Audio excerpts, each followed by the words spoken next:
AP మంత్రి రోజాకు తిరుమలలో నిరసన సెగ తగిలింది. శ్రీవారిని దర్శించుకుని బయటకు వచ్చిన ఆమెకు శ్రీవారి సేవకుల నుంచి నిరసన సెగ తగిలింది. రోజాను చూసిన వెంటనే మహిళలు జై అమరావతి అంటూ నినాదాలు అందుకున్నారు.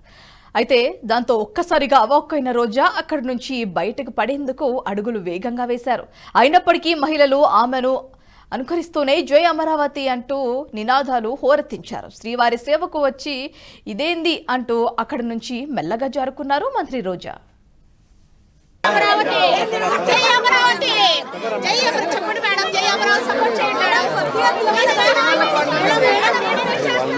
ఈ వీడియో మీకు నచ్చినట్టయితే లైక్ చేయండి, 10 మందికి షేర్ చేయండి. అలాగే కామెంట్ల రూపంలో మీ అభిప్రాయాలను మాతో పంచుకోండి. Nationalist hub group of channels ను సబ్స్క్రైబ్ చేసుకుని తెలుగునాట జాతీయవాద జర్నలిజాన్ని ప్రోత్సహించండి. ఈ వీడియో కింద ఉన్న బెల్ ఐకాన్ పై క్లిక్ చేయడం మర్చిపోవద్దు.